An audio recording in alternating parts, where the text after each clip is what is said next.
तेरी बिंदिया उड़ाए निंदिया, तेरा काजल करे पागल।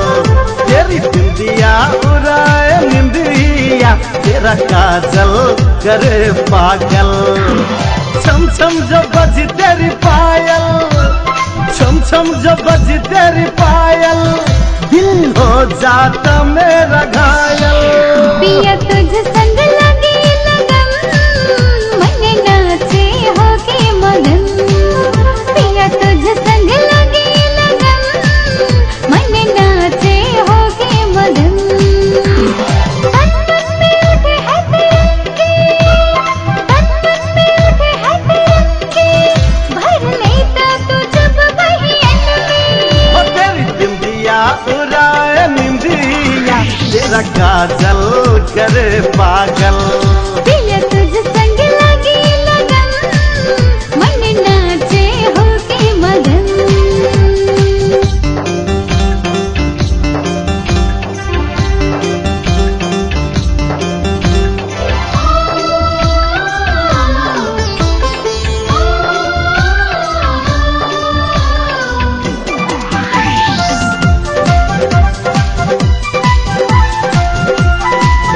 तेरे होठ गुलाबी गुलाबी कर देती है मुझको शराब। हो जाऊं मैं पागल दीवानी, पिया यूं न करो मन मानी। तेरे होठ गुलाबी गुलाबी कर देती है मुझको शराब। हो जाऊं मैं पागल दीवानी, पिया यूं न करो मन मानी।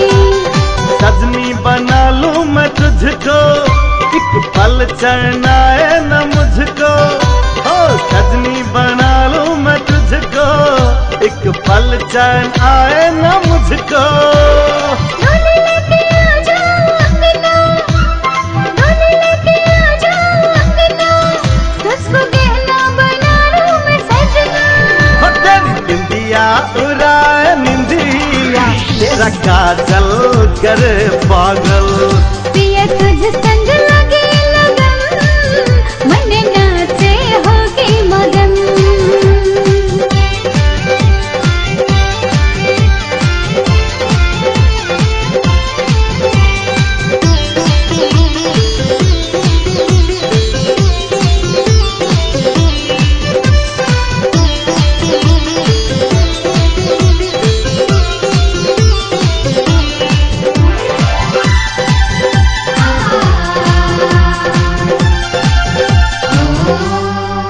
तेरा गजरा करे है इशारा, तेरी बिंदिया है चांद सितारा।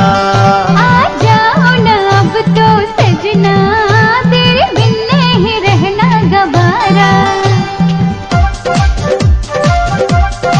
हो तेरा गजरा करे है इशारा, तेरी बिंदिया है चांद सितारा।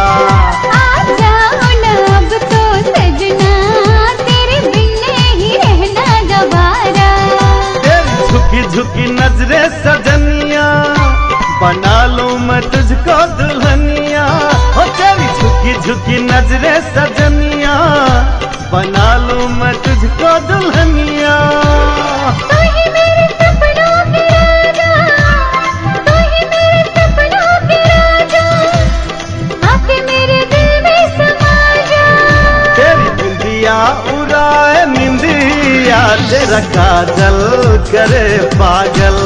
पिया तुझ संग लगी लगन, मन नाचे होके मगन।